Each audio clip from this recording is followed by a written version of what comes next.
कि आखिर संविधान होता क्या है और हमें संविधान की आवश्यकता क्यों है। तो सबसे पहले आप लोग मुझसे मुझे कोई बताइए कि संविधान क्या है, बताओ।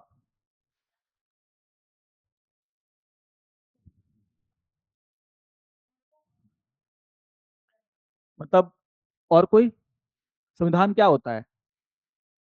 बैठे बैठे कोई नहीं, संविधान क्या होता है? एक समान कानून, उसको संविधान कहेंगे कि कानून की समानता कहेंगे? तो उन्होंने क्या कहा कि संविधान क्या एक दस्तावेज है ना, नियमों और कानूनों का क्या है, एक दस्तावेज। इसी को हम लोग क्या बोल रहे हैं, संविधान। तो संविधान क्या है, bunch of rule and law, जिसके आधार पर बाकी सारे लॉ क्या है हमारे देश में बनाए गए। जैसे मैंने बोला कि कानून के समक्ष समानता होनी चाहिए, तो इसका मतलब यह है कि हमारे देश में जो भी कानून बनेगा उसमें हम ये ख्याल रखेंगे कि कानून सभी के लिए क्या हो, एक समान हो, है ना। चोरी के लिए अगर सजा देनी है तो 5 साल की सजा सबके लिए, ये नहीं कि किसी एक को 5 साल की सजा और किसी को 2 साल की सजा। तो मैंने संविधान क्या है, एक बेसिक लॉ है जिसके ऊपर बाकी सारे लॉ क्या होते हैं, बेस्ड होते हैं, आधारित होते हैं। तो मैंने कह दिया कि हमें हमारे लॉ क्या, लॉ के सामने सभी क्या होने चाहिए, समान, है ना। कानून सभी के लिए क्या होना चाहिए, बराबर। तो इस देश में जो भी कानून बनेगा, जो भी संसद के द्वारा जो भी कानून बनाया जाएगा, उसमें इस बात का ख्याल रखा जाएगा कि वो कानून सभी के लिए क्या हो, बराबर हो। और अगर किसी को विशेष छूट दी भी जा रही है तो उसका रीजन होना चाहिए, है कि नहीं। जैसे आरक्षण की व्यवस्था है, तो आरक्षण की व्यवस्था अगर है तो कानून में कुछ छूट दी गई, कानून में छूट दी गई। आप लोग यूपीएससी का फॉर्म भरेंगे तो हो सकता है किसी से 500 रुपया ले यूपीएससी और किसी को फ्री में भरवा दे। महिलाओं के लिए क्या है, फ्री है। या फिर जो माइनॉरिटी है उनके लिए क्या है, फ्री है। एस सी के लिए क्या है, फ्री है। तो आप बोलोगे नहीं सर, वहां तो रूल ऑफ लॉ क्या हो गया, ब्रीच हो गया, कानून सबके लिए क्या है, एक समान नहीं रहा। तो ऐसा नहीं है, उसमें एक रिजनेबल चीजें हैं कि हाँ क्यों हम महिलाओं से कोई पैसा नहीं ले रहे हैं, तो उसके पीछे रीजन भी क्या है, दिया हुआ है, ठीक है ना। ठीक है। तो हमने एक टॉपिक लिखा क्या है, संविधान क्या है और हमें संविधान की आवश्यकता क्यों है। तो लिखेंगे सबसे पहले, देखो, यह देश का सर्वोच्च कानून है, ठीक है ना। यह देश का क्या है, सर्वोच्च कानून। यह देश का सर्वोच्च कानून है और यह देश का सर्वोच्च कानून है और न केवल, और न केवल बुनियादी राजनीतिक सिद्धांत, और न केवल बुनियादी राजनीतिक सिद्धांत को परिभाषित करता है, और न केवल बुनियादी राजनीतिक सिद्धांत को परिभाषित करता है, बल्कि बल्कि उसे स्थापित भी करता है, बल्कि उसे स्थापित भी करता है, स्थापित भी करता है। जैसे, जैसे सरकार बनाने की प्रक्रिया, जैसे सरकार बनाने की प्रक्रिया,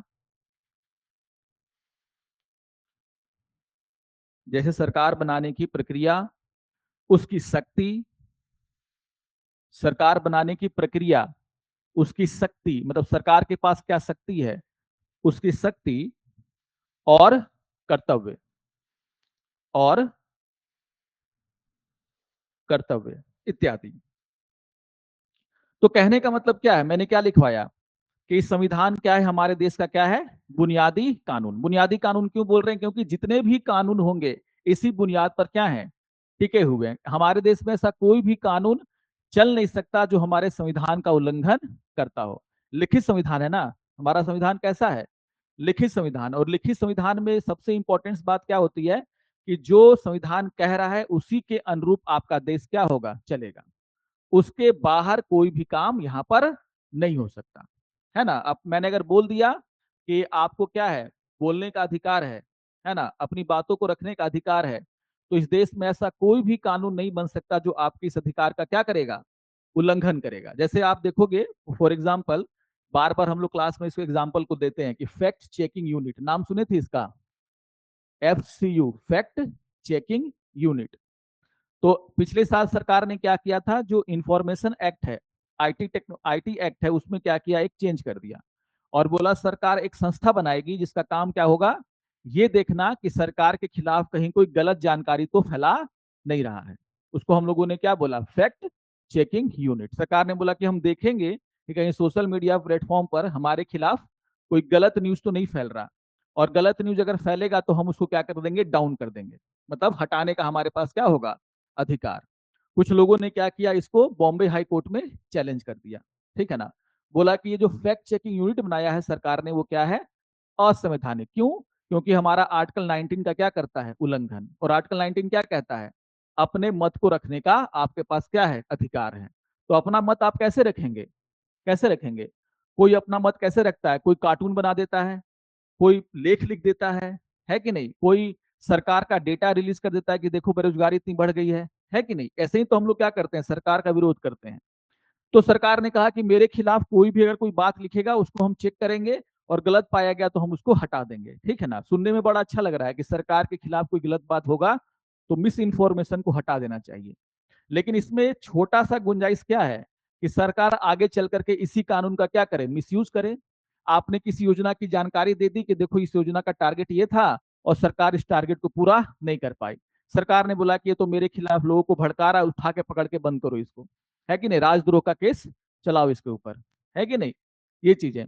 तो कहने का क्या मतलब है कि बॉम्बे हाई कोर्ट ने बोला कि फैक्ट चेकिंग यूनिट सही नहीं है, क्योंकि ये आर्टिकल 19 का क्या करता है, उल्लंघन, और इसको क्या कर दिया गया, असंवैधानिक बता करके नल एंड वाइड, मतलब जीरो, शून्य घोषित कर दिया। किसने? बॉम्बे हाई कोर्ट ने। तो क्यों किया? क्योंकि हमारा संविधान जो बुनियादी कानूनों का क्या एक बंच है, उसने कह रखा है कि हमारे देश के नागरिकों को क्या मिलेगा, बोलने का अधिकार। तो इस देश में सरकार किसी की भी हो, अगर वो कानून बनाएगा ऐसा जिसमें आपके बोलने के अधिकार को छीना जाएगा, तो सुप्रीम कोर्ट यहाँ पर बैठी हुई है, वो क्या करेगी, ये तय करेगी कि हाँ जो कानून है वो कहीं फंडामेंटल राइट का उल्लंघन तो नहीं करता, और अगर करता हुआ पाया गया तो उसको शून्य घोषित करने का अधिकार रखती है। तभी तो बोला जा रहा है कि संविधान क्या है, एक बेसिक कानूनों का क्या है, एक बंच है, और सारे कानून उसी पर क्या है, आधारित हैं। और जो बात लिखी गई है उसके बाहर जाकर के इस देश में कोई भी काम नहीं होगा। तो आप लोग टीवी पे सुनते होंगे कि देश जो है संविधान के अनुसार चलता है कि नहीं, क्योंकि लिखित संविधान है भारत का।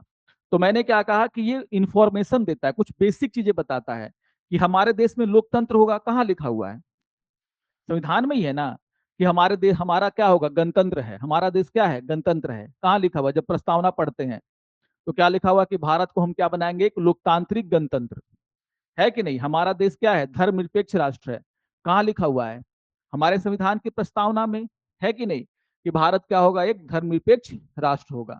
समाजवाद हमारे लिए क्या है, एक तरीके से क्या, हमारा देश क्या है, समाजवादी व्यवस्था पर चलेगा, है ना। लेकिन समाजवाद का मतलब हमारे लिए क्या है, कि हम गरीबों के उत्थान के लिए क्या करेंगे, काम करेंगे। हाशिए पर पड़े जो लोग हैं उसके उत्थान के लिए क्या करेंगे, काम करेंगे। तो ये कहाँ लिखा हुआ है, हमारे संविधान में। तभी आप जाके बाहर निकल के बोलते हैं कि भैया हमको फंडामेंटल राइट मिला हुआ है। कोई बोलता है कि भारत एक धर्मनिरपेक्ष राष्ट्र है, कोई बोलता है कि भारत एक गणतंत्र है। गणतंत्र का मतलब क्या होता है? गणतंत्र का मतलब जिसको हम चुन के भेजेंगे वही क्या होगा, शासक होगा, यही ना। गणतंत्र का मतलब क्या है, जनता जिसको चुनेगी वही क्या कहलाएगा, शासक। उसके अलावा और इस देश में कोई शासन नहीं कर सकता। वो गया बाहुबली वाला राज, कि बाहुबली का बेटा क्या होगा, बाहुबली 2, है ना। मेरा वचन ही शासन है। पहले बोलते थे ना राजा लोग, मेरा वचन ही क्या है, शासन है। तो अब वचन शासन नहीं है, अब संविधान क्या है, शासन है। आपका वचन शासन नहीं है, प्रधानमंत्री और कुछ बोल दे, वो देश में लागू नहीं होगा। वो देश में सिर्फ लागू होगा क्योंकि वो संवैधानिक है, तभी लागू होगा, नहीं तो लागू नहीं हो सकता। तो राजा महाराजा में चलता था क्या, कि मेरा वचन ही शासन है। लेकिन आज के टाइम में गणतंत्र है, यहाँ पर लिखित संविधान है, और जो संविधान में जो चीजें लिखी हुई है उसी से आपका शासन चलता है। उसके ना तो बाहर कोई भी चीज यहाँ पर लागू नहीं हो सकती। तो मैंने क्या बताया कि हमारा संविधान हमें बताता है कि हमारे देश में राजनीतिक व्यवस्था कौन सी है, तो हम बोलते हैं कि हम लोकतंत्र हैं, हम क्या हैं, गणतंत्र हैं। हमारा संविधान हमें बताता है कि सरकार को क्या कर्तव्य होंगे, डीपीएसपी आगे चल करके पढ़ेंगे, है ना। डीपीएसपी बताया गया कि सरकार को एक वेलफेयर स्टेट कैसे बनता है। वेलफेयर स्टेट का मतलब क्या, कि कल्याणकारी राज्य। तो कल्याणकारी राज्य क्या होता है, तो उसके बारे में कहाँ चर्चा किया गया, directive principle of state policy, राज्य के नीति निर्देशक सिद्धांत, जो बता रहा है कि एक राज्य को क्या करना चाहिए। आपके स्टेट में शराब में बैन क्यों लगाई गई, क्यों लगाई गई, क्योंकि मुख्यमंत्री को मन किया, नहीं, क्योंकि डीपीएसपी लिखता है कि पब्लिक जो हेल्थ है उसकी रक्षा करना सरकार का क्या होगा, कर्तव्य। तो पान गुटखा मसाला शराब जो कि पब्लिक हेल्थ को क्या करते हैं, खराब करते हैं, तो ये सरकार का दायित्व है कि उसको क्या किया जाए, समाज में उसको बढ़ावा ना दिया जाए, उसको बैन किया जाए।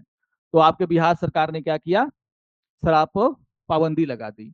बहुत सारे स्टेट पान गुटखा मसाला पर क्या लगा देते हैं, पाबंदी, क्योंकि उससे माउथ कैंसर होता है कि नहीं। तो ये ऐसे ही नहीं कर रही है सरकारें, क्योंकि आप जब पढ़ेंगे आगे चल करके क्या, राज्य के नीति निर्देशक सिद्धांत, उसमें लिखा हुआ है कि पब्लिक हेल्थ के बारे में सोचना किसका कर्तव्य होगा, राज्य का कर्तव्य होगा, है कि नहीं। तो सरकारें क्या करती हैं, आपके वेलफेयर के लिए बच्चों को क्या पिलाती हैं, पोलियो का ड्रॉप, क्योंकि अगर बच्चा विकलांग होगा तो इसका सीधा असर देश के विकास पर पड़ेगा, क्योंकि वो सही तरीके से अपना जो योगदान होता है विकास में वो नहीं दे पाएगा।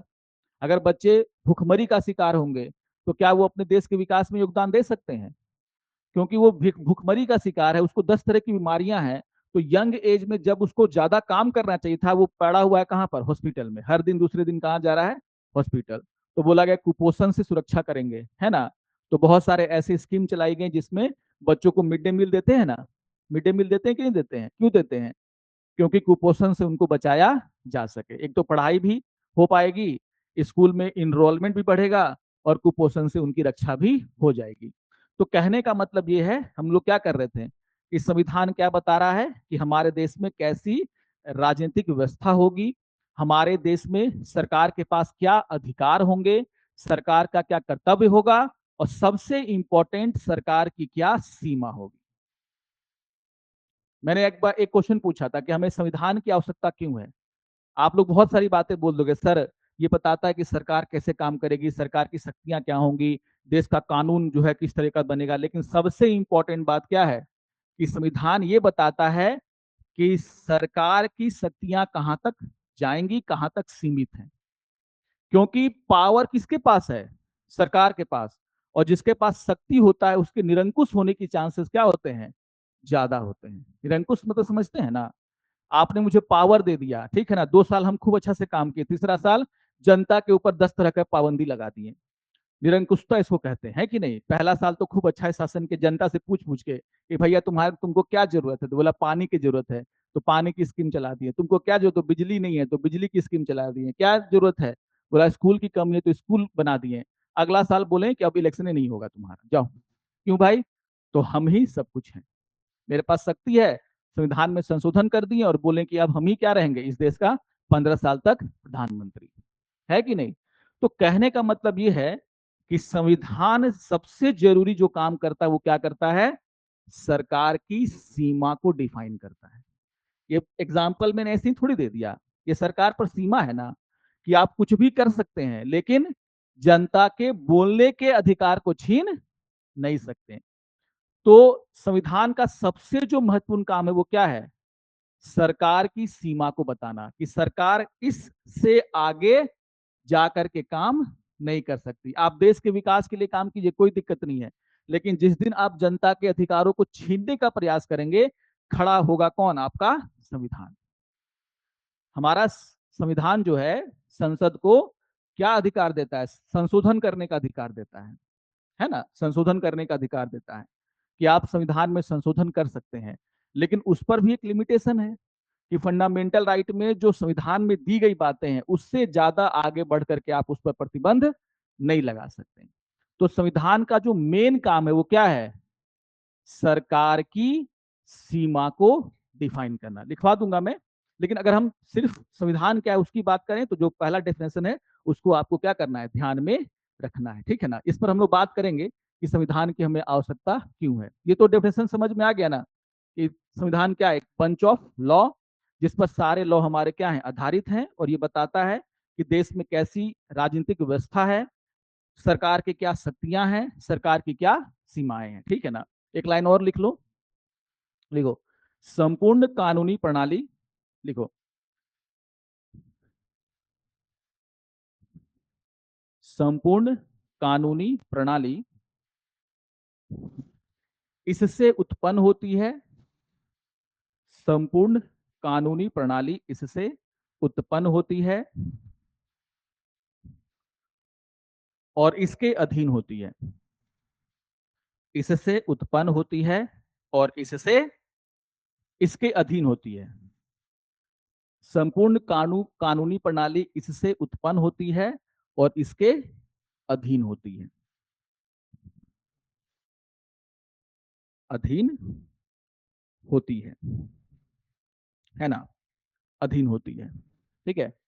तो आप जानते हैं सरकार के क्या होते हैं, तीन अंग, कौन कौन से? न्यायपालिका, चलो ठीक है, न्यायपालिका, ठीक है ना। और क्या हो गया आपका, कार्यपालिका, ठीक है ना। और क्या होता है आपका, विधायिका। चलो, तो ये तीन अंग हैं, है ना। ये भी कौन डिफाइन कर रहा है, हमारा कॉन्स्टिट्यूशन ही। तीनों अंगों को क्या पावर मिला है, ये भी कौन डिफाइन कर रहा है, हमारा कॉन्स्टिट्यूशन भी। और तीनों की क्या सीमाएं होंगी, वो भी कौन डिफाइन कर रहा है, तो हमारा कॉन्स्टिट्यूशन, हमारा संविधान। कि कार्यपालिका किसको कहेंगे, विधायिका किसको कहेंगे, विधायिका कैसे काम करेगी, न्यायपालिका किसको कहेंगे, और न्यायपालिका के क्या काम होंगे, ये सब कुछ कौन डिफाइन कर रहा है, हमारा संविधान। यही तो हम लोग कर रहे हैं, सरकार की शक्ति। ठीक है ना, ये चीजें। और सारे कानून इसी से उत्पन्न होते हैं, और इसी में, इसी से, इसके बाहर जाकर के कोई भी काम नहीं हो सकता। एक और पॉइंट लिखो, सबसे इंपॉर्टेंट पॉइंट है ना जो हम लोग लिख रहे हैं। ठीक है ना। संविधान यह निर्धारित करता है, संविधान यह निर्धारित करता है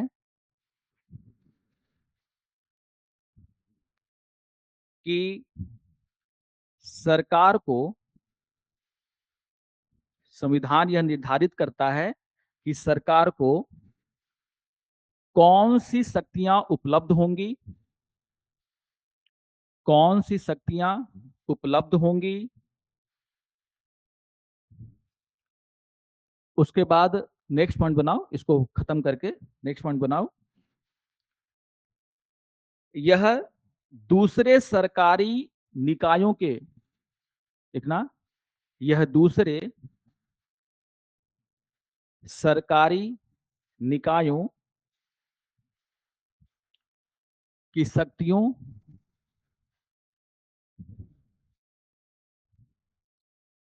के साथ साथ, के साथ साथ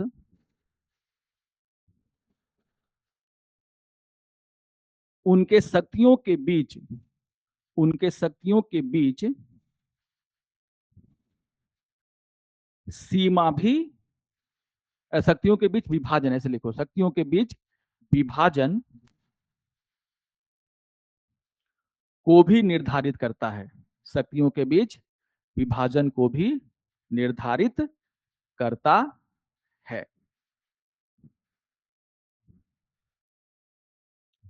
करता है। तो मैंने बोला न्यायपालिका, कार्यपालिका और विधायिका।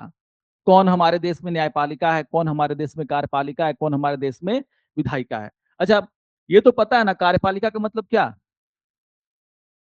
कार्यपालिका मतलब जो काम करता, काम कौन करती है, सरकार।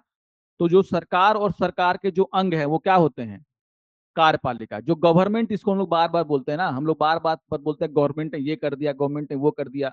तो गवर्नमेंट का मतलब क्या होता है, गवर्नमेंट किससे मिलकर बनी हुई है, अलग अलग मंत्रालयों से, अलग अलग विभागों से। तो सरकार और सरकार से जुड़े हुए जो विभाग हैं, जो मंत्रालय हैं, वो मिलकर के क्या बनाते हैं, कार्यपालिका। क्या बनाते हैं, कार्यपालिका। ठीक है ना। तो गवर्नमेंट और उससे जुड़ी हुई विभाग। विधायिका का मतलब क्या है,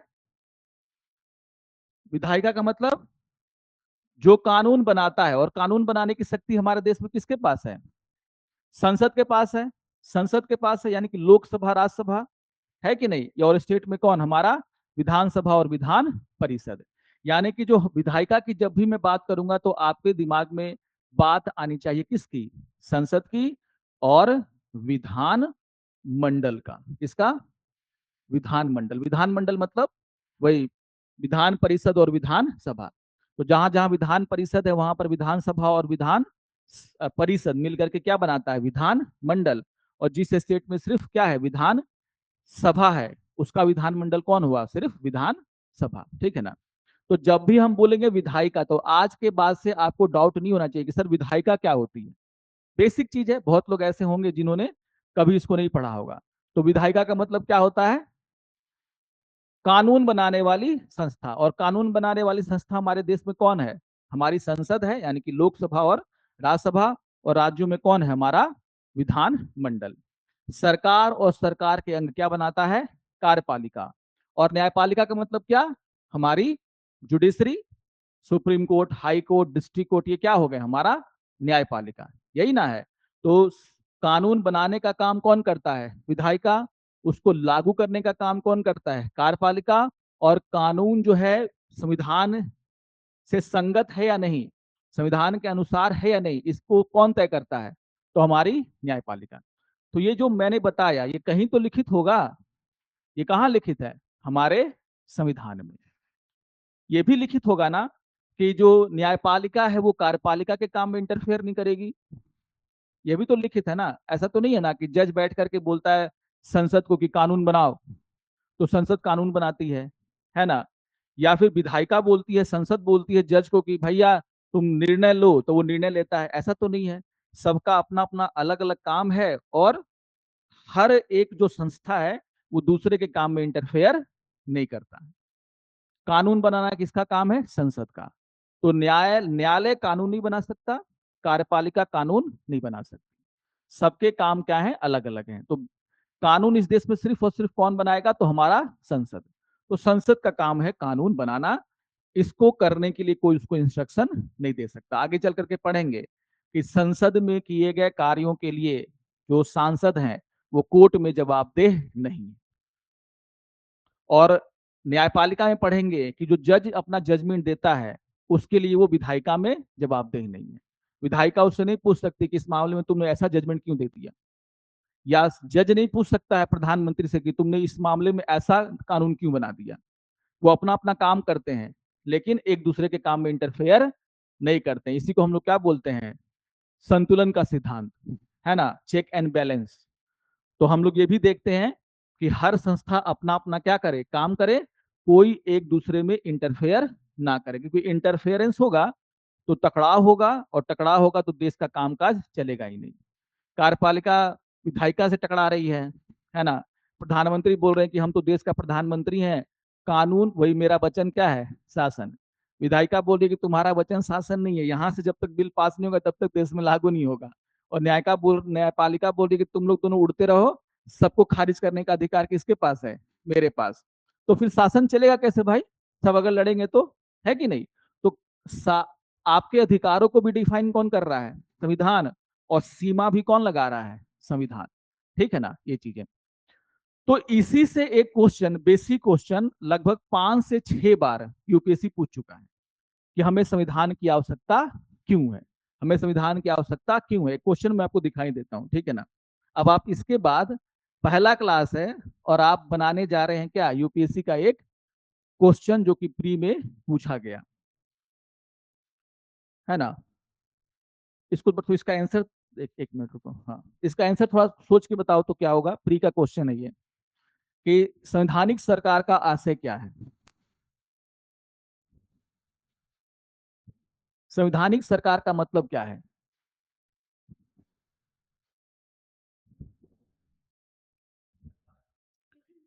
ऑब्वियसली कोई ऐसा है जो डी के अलावा अपना आंसर बता रहा होगा, तो आप में से 100% आंसर किसके पास जाएगा, डी में। कोई सरकार जो संविधान की सीमाओं से क्या है, परिबद्ध है, इसी को हम लोग क्या बोलते हैं, संविधानिक सरकार।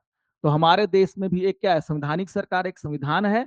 और मैंने बोला कि एक ही चीज याद रखना है, संविधान की हमें आवश्यकता क्यों है, क्योंकि ये जरूर बताता है कि शक्ति किसके पास है, लेकिन सबसे इंपॉर्टेंट है ये बताता है कि सरकार की सीमा क्या होगी, सरकार किस सीमा से आगे बढ़ करके काम नहीं कर सकती। हमारे देश में सरकार अपनी मनमानी नहीं कर सकता, वो संविधान के अनुसार क्या है, बंधा हुआ है, उसकी सीमाएं हैं, और उस सीमाओं को तोड़ करके वो आगे नहीं बढ़ सकता। इस छोटे से कंसेप्ट से आप पिछला 10 साल का क्वेश्चन उठा के देख लो, 8 बार यूपीएससी ने क्वेश्चन पूछा। और इस छोटा सा कंसेप्ट नहीं पता होने के कारण, क्योंकि बड़ा बड़ा चीज पढ़ ली है कि न्यायपालिका क्या होती है, कार्यपालिका क्या होती है, विधायिका क्या होती है, लेकिन एक छोटा सा कंसेप्ट आपके दिमाग में नहीं जा रहा था, क्या, कि संविधान की हमें आवश्यकता क्यों है। बहुत लोग से पूछ देंगे तो बोलेंगे सर विकास के लिए, कोई बोल देगा सर देश की आर्थिक विकास के लिए, सामाजिक कल्याण के लिए, है ना। लेकिन यूपीएससी जानना चाहता है आपसे कि क्या आपको एक छोटा सा कंसेप्ट पता है कि नहीं, कि हमें संविधान की आवश्यकता क्यों है। और इसलिए आप देखोगे कि बार बार इस क्वेश्चन को, रिपीटेड क्वेश्चन है ये, हर जगह रिपीट होता है, ठीक है ना, बार बार। हेलो।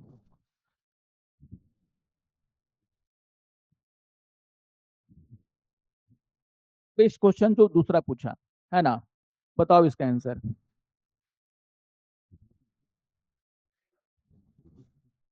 क्या समाज, सीमित सरकार। अब जब ऐसे अगर आपके सामने ये क्वेश्चन रख देते हैं इस 10 मिनट के डिस्कशन के पहले, तो कोई बोलता है सर लोकप्रिय सरकार, कोई बोलता है सर बहुदलीय सरकार, क्योंकि हमारे देश में क्या है, मल्टी पार्टी सिस्टम है। सीमित सरकार के ऊपर किसी का ध्यान जाता ही नहीं, क्योंकि हमको सीमित सरकार का मतलब ही नहीं पता है। सीमित सरकार का मतलब क्या, वही कि सरकार के पास शक्तियां तो हैं, लेकिन शक्तियों पर क्या है, संविधान ने कुछ पाबंदियां भी लगा रखी हैं। पाबंदियां किस प्रकार की, कि आप अपनी मनमानी नहीं कर सकते, आपने विवेक से फैसला नहीं कर सकते। हमारा जो संविधान कहता है उसी के अनुसार सरकार चलेगी, है कि नहीं। आपके पास बहुमत होगा लोकसभा में, लेकिन आप ऐसा कुछ भी काम नहीं कर सकते जो हमारे संविधान की मूल भावना को क्या कर देगा, खत्म कर देगा। किसी ने पूछा कि क्या केशवन भारती केस आगे चल करके पढ़ेंगे हम लोग, तो उसमें केस में यही क्वेश्चन था कि संसद को अधिकार है क्या करने का, संविधान में संशोधन करने का। तो क्या संशोधन करते करते पूरा संविधान ही बदल देंगे क्या। कोई सरकार आएगी बोलेगी देश से लोकतंत्र खत्म, संशोधन कर दिया। कोई सरकार आएगी बोलेगी अब 5 साल में नहीं 10 साल में चुनाव होगा। कोई सरकार आई बोली गणतंत्र खत्म, अब मेरा बेटा ही अगली बार क्या बैठेगा गद्दी पर। तो क्या इतना अधिकार दे रखा है क्या संसद को, तो बोला नहीं, संसद को इतना अधिकार नहीं है, भले लिखित नहीं है संविधान में, लेकिन डॉक्ट्रिन ऑफ बेसिक स्ट्रक्चर है। मतलब कि आप संविधान हमारा कुछ पिलर पर खड़ा है, और वो पिलर क्या है, लोकतंत्र, समानता, न्याय, धर्मनिरपेक्षता, ये कुछ पिलर हैं जिस पर हमारा संविधान क्या है, खड़ा है। उस पिलर के अगेंस्ट में आप जा नहीं सकते। तो आप देश का विकास कीजिए, कोई दिक्कत नहीं है, लेकिन जिस दिन उस पिलर को हिलाने का प्रयास करेंगे तो न्यायपालिका आप पर शिकंजा कस लेगी, है कि नहीं।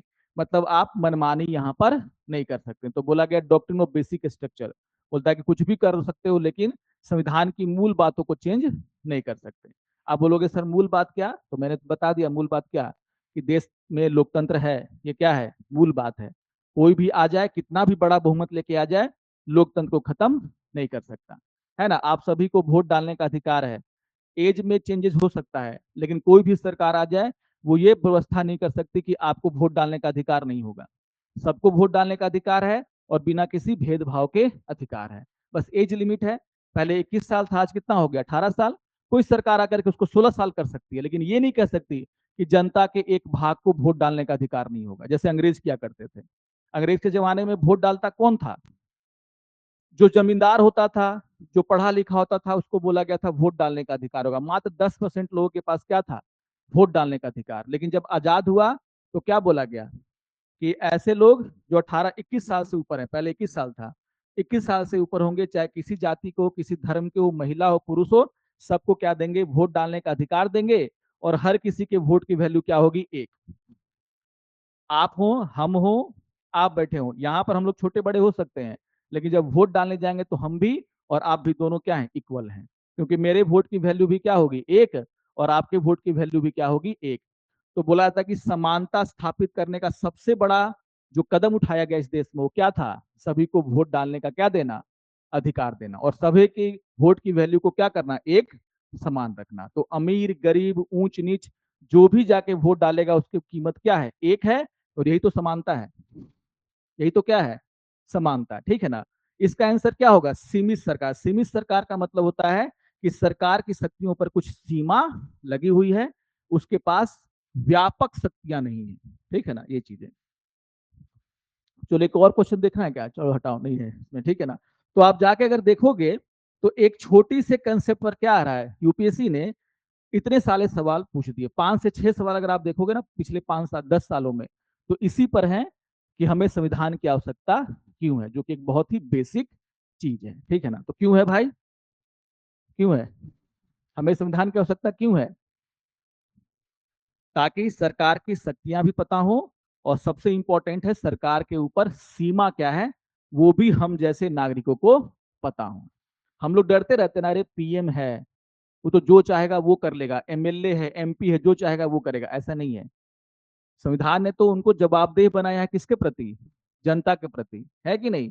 तो उनकी कुछ सीमाएं हैं, वो अनगिनत काम नहीं कर सकते, या फिर उस सीमा से बाहर जाकर के काम नहीं कर सकते, और ये हम जैसे लोगों को पता होना चाहिए, इसलिए लिखित संविधान लिखा गया, कि मैं आपको संविधान जब पढ़ाऊं तो आपको पता हो कि आपके पास कौन कौन से फंडामेंटल राइट हैं, और आपको यह भी पता हो कि कुछ भी हो जाए उस फंडामेंटल राइट को सरकार छीन नहीं सकती, है कि नहीं? ये आम जनता को पता होना चाहिए, ठीक है ना, ये चीजें। चलो, तो ये तो समझ में आ गया कि संविधान क्या होता है ना, ठीक है ना, ये चीजें हैं। तो हमने एक टॉपिक लिखा था संविधान क्या है और हमें संविधान की आवश्यकता है, सब टॉपिक लिखो, संविधान की आवश्यकता, संविधान की आवश्यकता, संविधान की आवश्यकता। और अगर आप लोग एनसीईआरटी पढ़ना चाहते हैं, है ना, तो जाकर के पढ़िएगा, हमें संविधान की आवश्यकता की, उसका चैप्टर है 8 क्लास में, है ना, और ये उसी का कंटेंट है। सीधी सी बात है, आपका एनसीईआरटी भी यहीं पर क्या होते चल रहा है, मैं अपने से कुछ नहीं बता रहा हूँ, ये हमारा एनसीईआरटी कह रहा है कि हमें संविधान की आवश्यकता क्यों है, सरकार पर सीमा बताने के लिए, ठीक है ना, संविधान की सरकार की सीमा क्या है इसको बताने के लिए, ठीक है ना। संविधान की आवश्यकता क्या बोल रहा है कि हमें संविधान की आवश्यकता इसीलिए है क्योंकि हमारा देश विविधता से भरा हुआ देश है। विविधता समझते हैं ना, समानता और विविधता, है ना, विविधता क्या है? अरे आप लोग बैठे हुए विविध हैं कि नहीं, अलग अलग प्रकार के हैं कि नहीं, है कि नहीं? अलग अलग प्रकार के हो ना भाई, सब लोग, कलर अलग है, हाइट अलग है, बोल चाल का तरीका अलग है, हमारे देश में भी विविधता आपको देखने को मिलती है। हम बिहार के लोग हैं, भोजपुरी बोलते हैं, और बिहार में ही आपको देखोगे 4 लैंग्वेज और बोली जाती है, उधर मिथिलांचल में मैथिली बोलते हैं, उधर कहीं मगही बोल रहे हैं, और पटना में पता नहीं क्या बोलते हैं, क्या बोलते हैं। हाँ, तो मतलब कहने का मतलब है कि एक बिहार में ही 4 लैंग्वेज, है ना। आप देश में साउथ में जाओगे तो वहां पर तमिल, तेलुगु, कन्नड़, नॉर्थ ईस्ट में जाओगे तो पूरा इंग्लिश, नॉर्थ ईस्ट के अधिकतर स्टेट का स्टेट लैंग्वेज क्या है, इंग्लिश है, और इसके अलावा वहां पर आदिवासी भाषा बोली जा रही है, ठीक है ना। नॉर्थ में जाओगे तो पंजाबी कोई बोल रहा है, कोई क्या कहते हैं हिमाचली लैंग्वेज खड़ी बोली। कहने का मतलब क्या है कि हमारे देश में क्या है, विविधता है। विविधता को समझना तो बहुत आसान है, आप इस बिल्डिंग से बाहर निकलोगे, समाज को देखोगे, आपको समझ में आ जाए कि हमारे समाज में अलग अलग प्रकार के क्या हैं, लोग हैं, और वही क्या है, विविधता, है कि नहीं। तो हमारा देश विविधता से भरा हुआ है।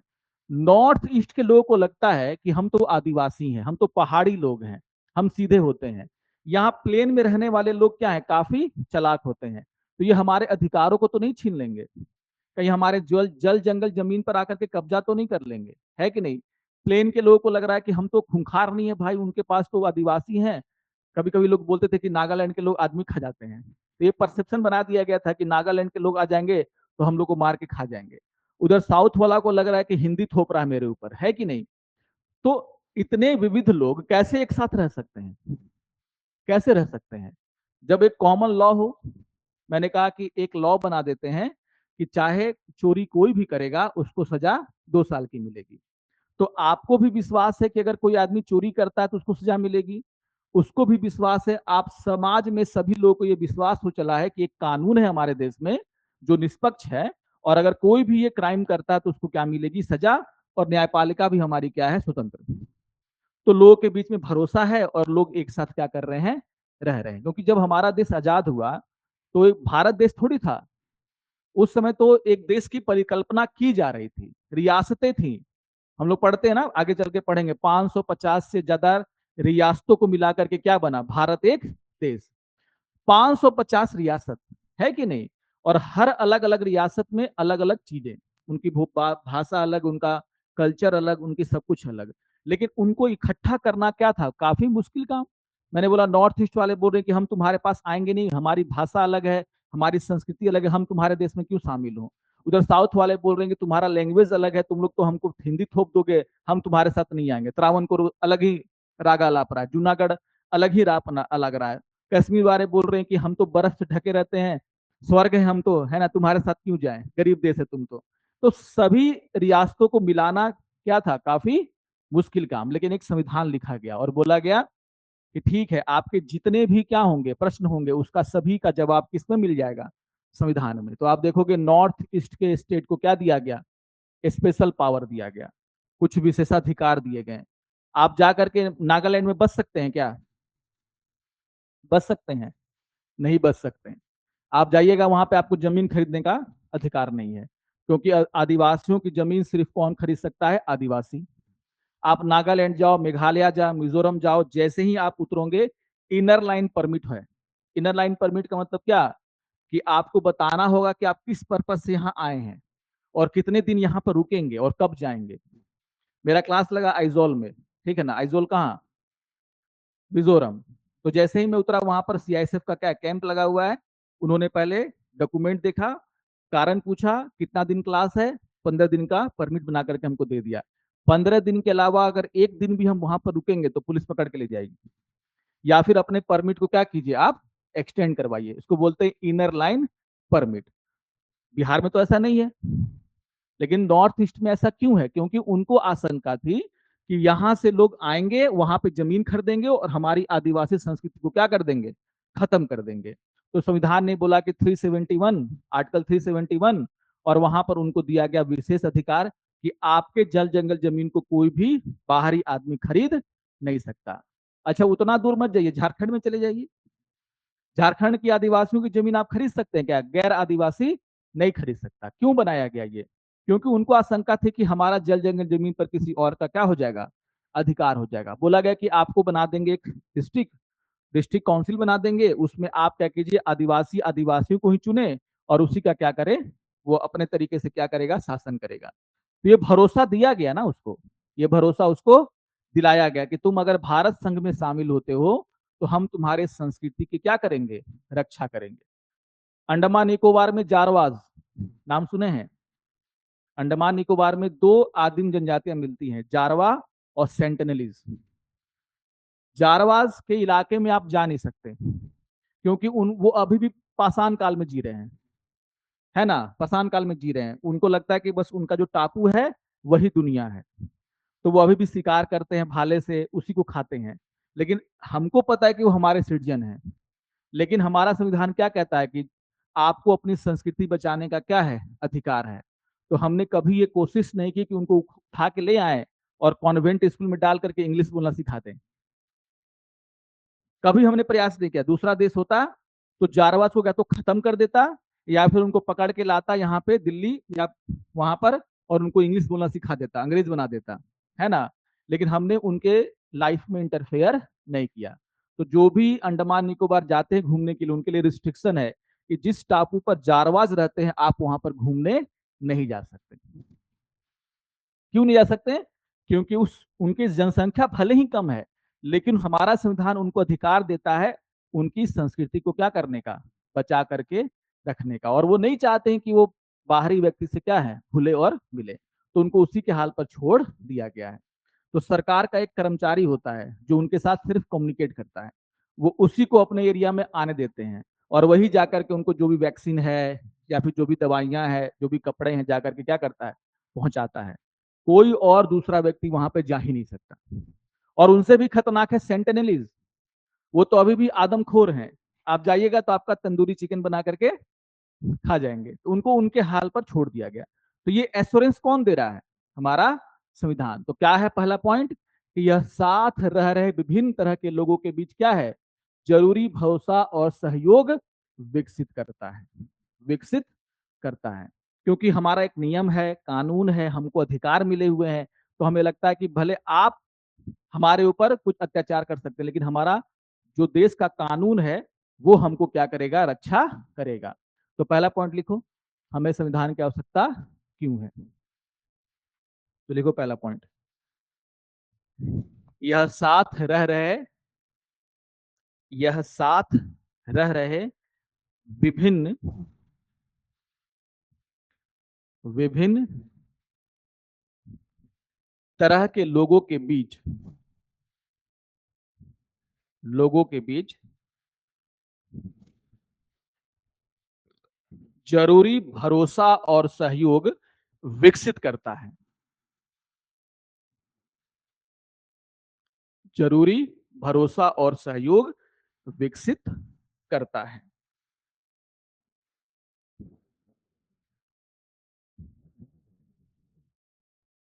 ना। तो हमने क्या बोला, इसी में आगे लिख लो संविधान संविधान बुनियादी नियमों का संविधान बुनियादी नियमों का नियमों का एक ऐसा समूह बनाता है। बुनियादी नियमों का एक ऐसा समूह बनाता है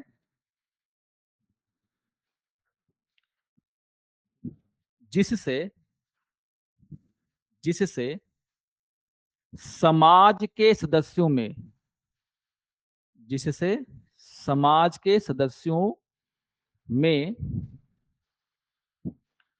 समन्वय और विकास बना रहे। समन्वय और विश्वास बना रहे। समन्वय और विश्वास बना रहे, है ना।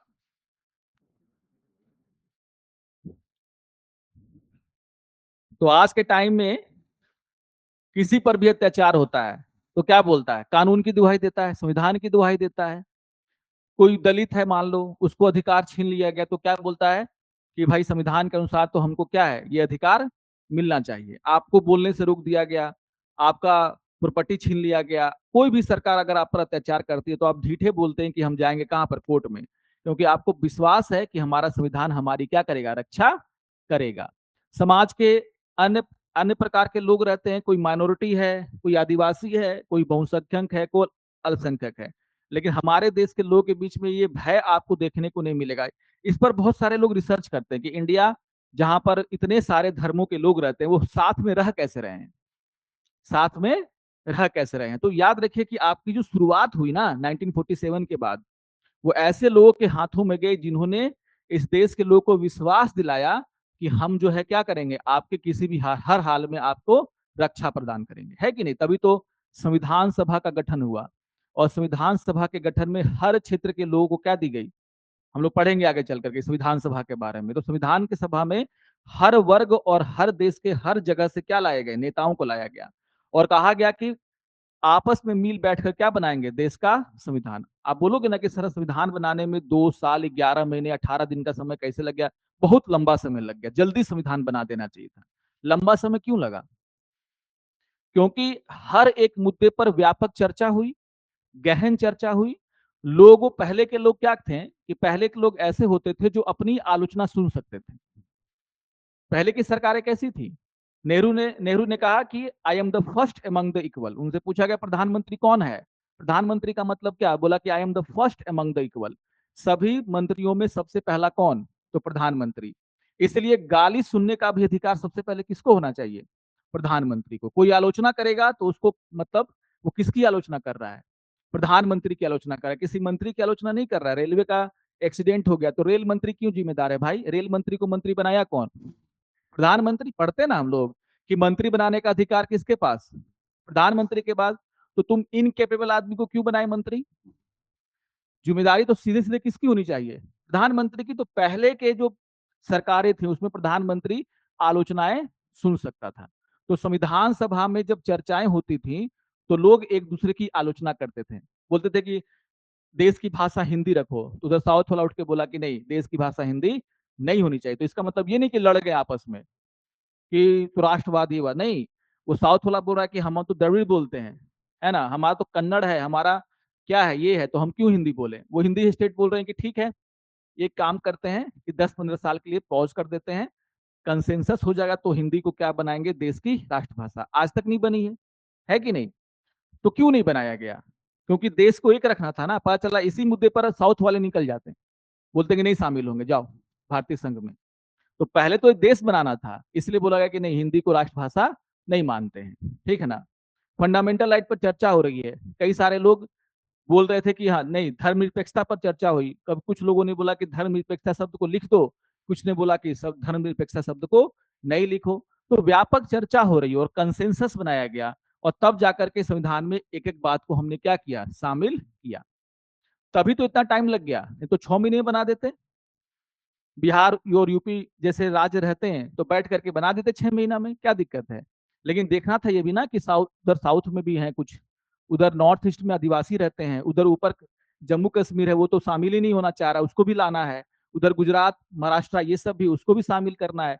तो एक तरीके से क्या है, विश्वास और समन्वय पैदा करता है कौन, हमारा संविधान। तो संविधान सभा में व्यापक चर्चा होती थी, डिस्कशन होता था, एक दूसरे की आलोचना लोग करते थे। एक ही पार्टी का प्रभुत्व है, कांग्रेस। पूरा संविधान सभा क्या है, किसी ने कहा कि संविधान सभा कांग्रेस है और कांग्रेसी देश है। उस समय की बात हो रही है, कब की, 1947 की बात की। उस समय तो एक ही पार्टी हुआ करती थी, कौन, कांग्रेस। तो बोला कि संविधान, आलोचना की जाती है संविधान सभा की, जब पढ़ेंगे हम लोग तो लिखेंगे कि बहुत सारे विदेशियों ने ये कहा कि भारत का संविधान सभा क्या है, तो संविधान सभा ही कांग्रेस है और कांग्रेस ही पूरा देश है, क्योंकि पूरे संविधान सभा में कांग्रेस के ही लोग थे। ये आलोचना करते हैं लोग, लेकिन कांग्रेस के लोग थे, लेकिन आज की जैसा नहीं कि कांग्रेस का सब सदस्य एक दूसरे की आलोचना नहीं कर रहा है। वहां संविधान सभा में नेहरू, पटेल, सबको आलोचना क्या है, सुनना पड़ा। तो कांग्रेस के ही है, लेकिन एक दूसरे का क्या कर रहे हैं, आलोचना कर रहे हैं कि आपका ये बात सही नहीं लग रहा है। तो वो कुछ बोला, पटेल तक को सुना दिया किसी की, बहुत सारे लोगों ने, कि आपकी नीतियां सही नहीं है। लेकिन पटेल को पता था कि नहीं, हमें सुनना पड़ेगा उसका बात, तभी तो हमको पता चलेगा कि उसकी आपत्ति क्या है। और जब आपत्ति पता चलेगी तो उसको समझाएंगे कि भैया क्या है और क्या नहीं है, ठीक है ना, ये चीजें। खैर, तो पहला पॉइंट क्या लिखा हमने, यह साथ साथ रह रहे लोगों के बीच में क्या करता है, भरोसा और सहयोग को क्या करता है, विकसित करता है। दूसरा पॉइंट लिखो, देखो, यह स्पष्ट करता है कि सरकार का गठन कैसे होगा। यह स्पष्ट करता है कि सरकार का गठन कैसे होगा और किसे फैसला लेने का अधिकार होगा। सरकार का गठन कैसे होगा और किसे फैसला लेने का अधिकार होगा।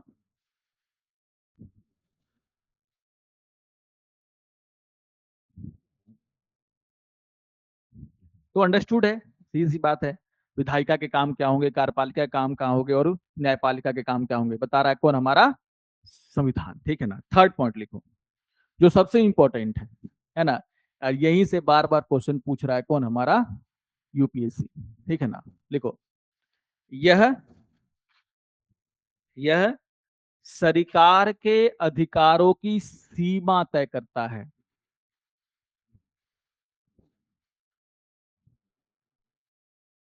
ना। यह सरकार के अधिकारों की सीमा तय करता है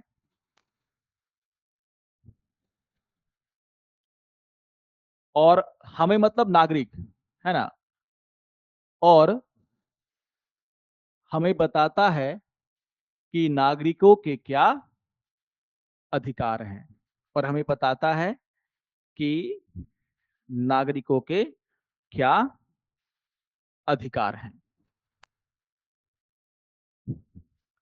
अधिकार हैं, ठीक है ना।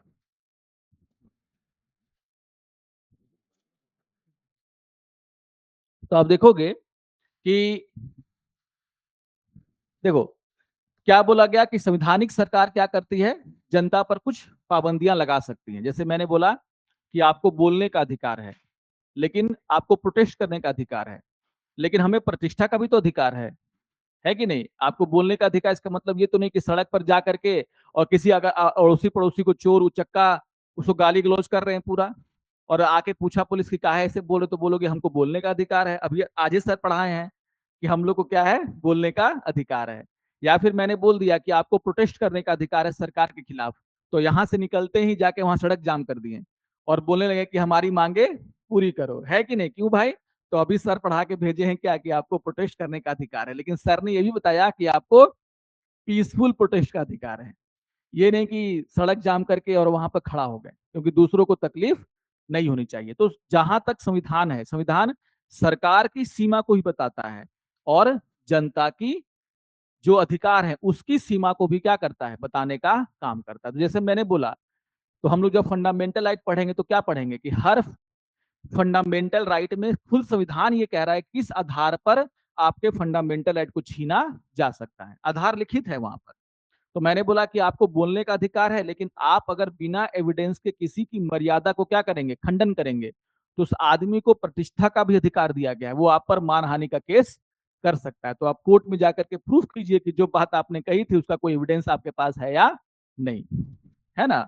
आपको प्रोटेस्ट का अधिकार है, तो पीसफुल प्रोटेस्ट का अधिकार है, मतलब पुलिस के पास जाइए, उसको लिखित रूप से दीजिए कि गांधी मैदान में हम क्या करना चाहते हैं, प्रोटेस्ट करना चाहते हैं। पुलिस बोलेगी ठीक है, आप इस दिन क्या कीजिए, प्रोटेस्ट कीजिए और किसी को नुकसान नहीं होना चाहिए, तो आपका प्रोटेस्ट लीगल है। लेकिन आप पुलिस को इन्फॉर्म भी नहीं किए और पहुंच गए रोड पर, और रोड पर आपने क्या कर दिया, चक्का जाम कर दिया और कोई मरीज वहां पर फंस गया, तो इसका मतलब क्या है कि किसी का जान तो आप ले लिए फोकट में, है कि नहीं?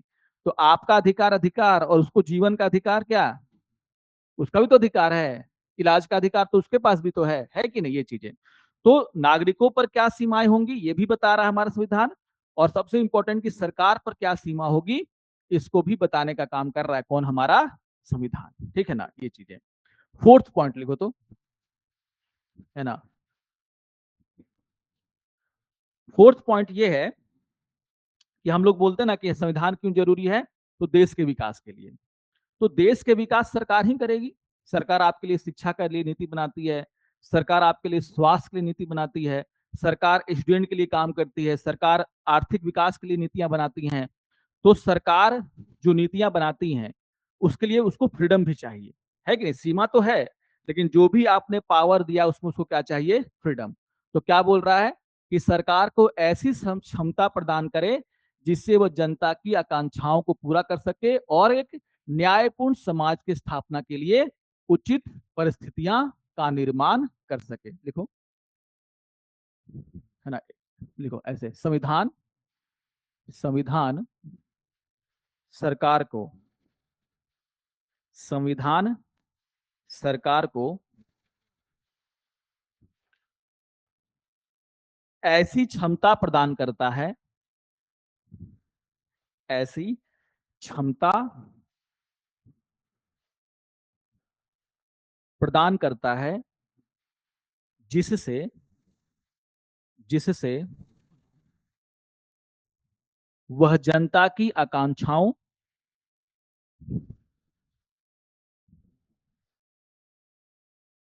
को पूरा कर सके, जनता की आकांक्षाओं को पूरा कर सके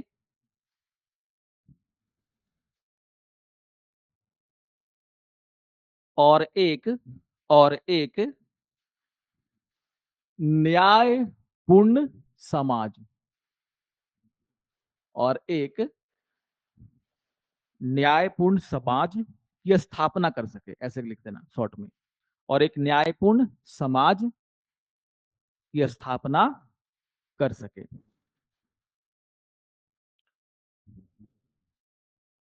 ठीक है, न्यायपूर्ण समाज की स्थापना कर सके।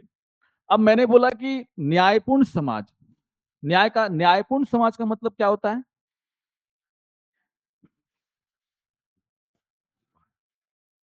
सबके पास क्या होना चाहिए, समान अधिकार।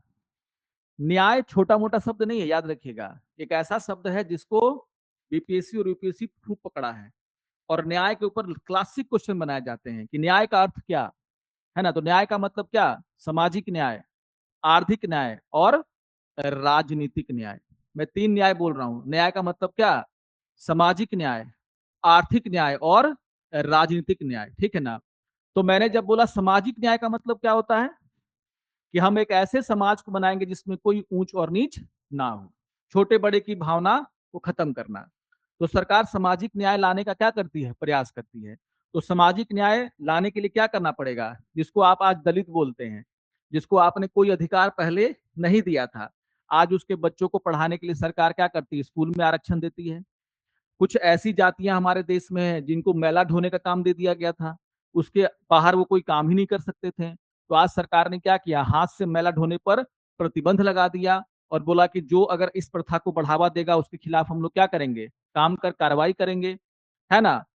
छुआछूत की भावना खत्म की गई कि नहीं, हम लोग आगे चल के पढ़ेंगे फंडामेंटल राइट में। तो छुआछूत की भावना का अंत, भावना तो यही थी ना कि कुछ जातियों को हमने ये कहा कि वो उसी काम के लिए क्या है, बने हुए हैं। तो ये पुरानी अवधारणा थी, जब आजादी मिली तो बोला गया सामाजिक न्याय लाने की क्या है, आवश्यकता है। और सामाजिक न्याय का मतलब ही होता है कि अगर समाज में ऊंच नीच की भावना है उसको क्या करना, खत्म करना, दूर करना। तो आप किसी जाति को हो, किसी धर्म के हो, आपका क्वालिफिकेशन आपकी क्या है, पहचान है आज के टाइम में। तो ये 70 सालों में किया गया। तो ये हमारा हमारा प्रस्तावना पढ़ोगे तो न्यायपूर्ण समाज की बात की जाती है। और न्याय छोटा मोटा शब्द नहीं है, जब हम न्याय की बात करते हैं तो तीनों तरह की न्याय की बात करते हैं। तो सामाजिक न्याय की बात की गई। आर्थिक न्याय का मतलब क्या, अमीर अमीर होता जाए और गरीब गरीब। तो हमारे देश में आप देख रहे हो क्या आज के टाइम में कि कुछ चंद लोगों के हाथों में हमारे देश की सबसे ज्यादा संपदा है। और कुछ लोगों की सैलरी करोड़ों में, और कुछ लोगों की सैलरी 500 रुपए भी रोज नहीं कमा पाते हैं। तो ये क्या है, एक तरीके से समाज में क्या है, आर्थिक असमानता। और सरकार का काम क्या होता है, इस आर्थिक असमानता को क्या करना, दूर करना। आर्थिक न्याय का मतलब ये भी है कि जिसको जिसकी कैपेबिलिटी है उसके अनुसार उसको काम मिले। आपने देखा होगा पीयून का जॉब निकल रहा है तो पीएचडी वाले फॉर्म भरते रहे। ये क्या है, न्याय है क्या। भाई पीएचडी होल्डर है तो उसका काम रिसर्च करना था, वो तो किसी यूनिवर्सिटी में बैठ के क्या करता, रिसर्च करता। लेकिन नौकरी की इतनी कमी है कि वो कांस्टेबल का भी फॉर्म क्या कर रहा करके भर रहा है ना। तो इसको ये भी एक प्रकार की क्या बेरोजगारी है ना। कैसी बेरोजगारी कि जिस व्यक्ति के पास जो टैलेंट है उसके अनुसार उसको काम नहीं मिल रहा है, यही ना है। तो सरकार का काम क्या होता है, ऐसी स्थिति बनाए कि जिसके तहत जो जिस व्यक्ति जिस लेवल पर है, कोई इंजीनियर है, कोई डॉक्टर है, कोई पीएचडी होल्डर है, कोई स्किल सीखा हुआ हो, है ना, उसको उस तरह का काम मिले।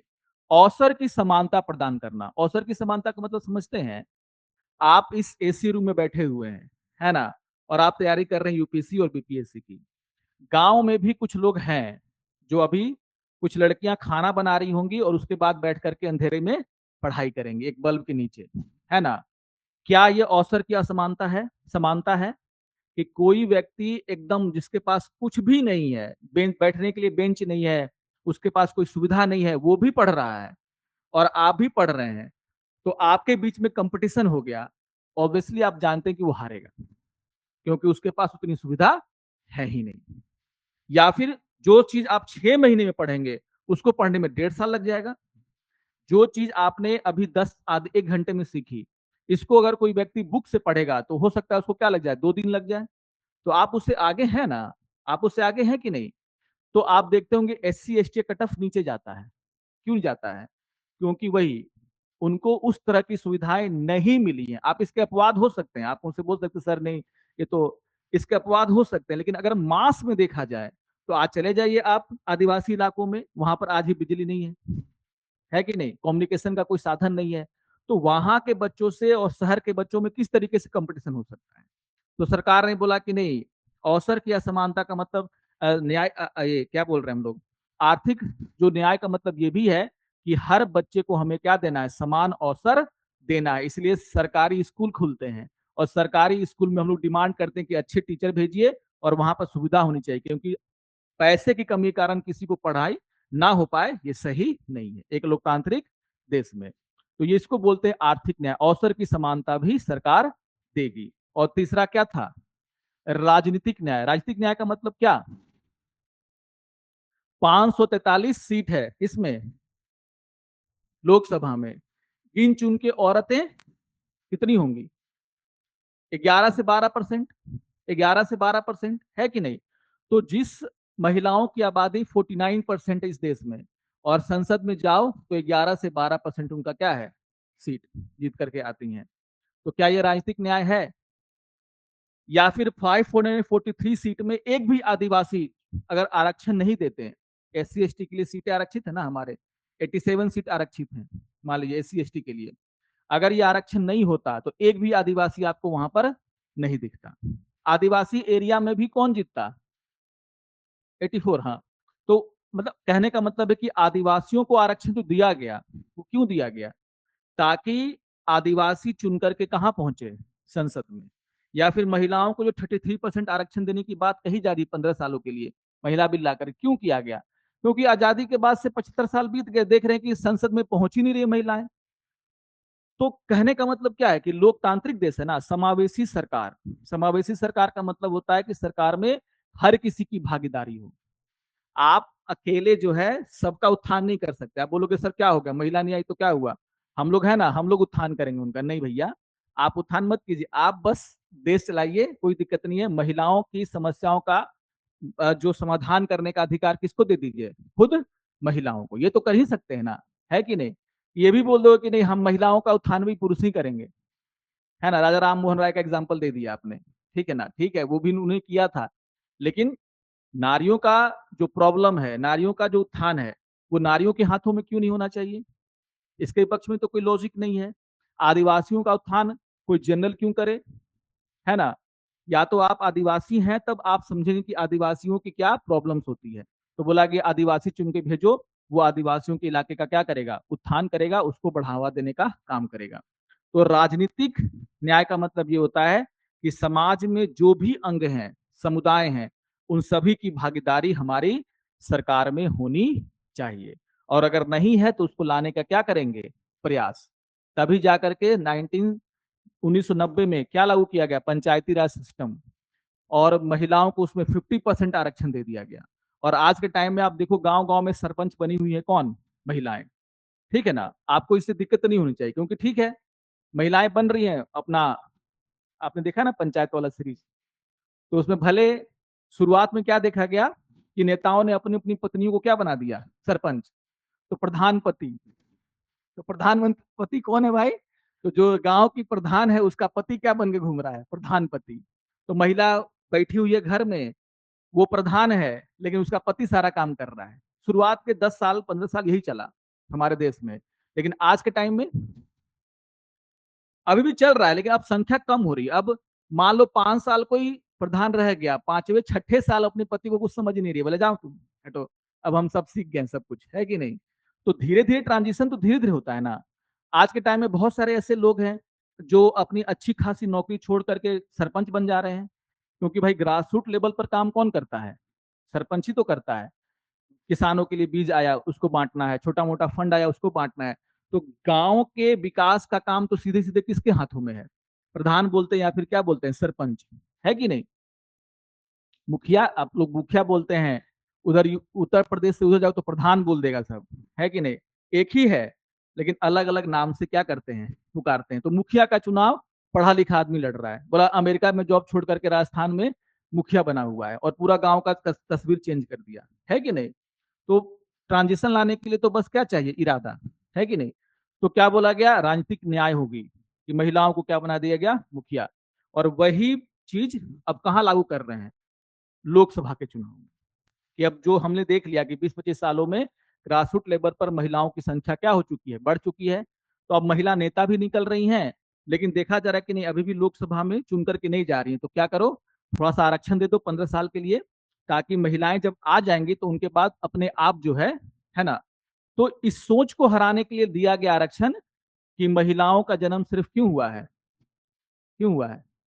घर में खाना बनाने के लिए, है कि नहीं। वो शासन नहीं कर सकते, क्योंकि आपका पूरा इतिहास भी इसी से भरा पड़ा है। राजा कौन? तो हम राजाओं के बारे में पढ़ते हैं, कभी रानियों के बारे में पढ़ते हैं क्या? एगो वो रजिया सुल्तान उल्तान को छोड़ करके हमने तो और किसी के बारे में पढ़ा नहीं, है ना। तो आपका इतिहास भी वैसा ही है। तो हम लोग मान के चलते हैं कि उनको शासन करने का मतलब ये देश को लुटा देने वाले। जबकि इंदिरा गांधी का तो पूरा अभी तक हमारे देश में जितने भी प्रधानमंत्री हुई, सबसे जो अच्छा, जो स्ट्रांग किसको माना गया? इंदिरा गांधी को। क्योंकि भाई एक ही पाकिस्तान के दो टुकड़े कर दिए गए। आज तक 1971 की बात हो रही है, जब भारत उतना कैपेबल नहीं था, उस समय आपने एक देश को तोड़ करके क्या बना दिया, बांग्लादेश। आज के टाइम में चीन घुस के बैठ गया है, लेकिन हम लोग संसद में ये नहीं बोल पा रहे कि चीन घुसा है। तो समझ जाओ कि उस समय उसकी कितनी पावर होगी। इमरजेंसी लगा दिया उन्होंने देश में। खैर, उनकी इसके बात के लिए आलोचना होनी चाहिए, लेकिन इतना हिम्मत कहां से आ रहा उनको, है कि नहीं ये चीजें। तो खैर, इसको हम लोग क्या बोलते हैं, राजनीतिक न्याय।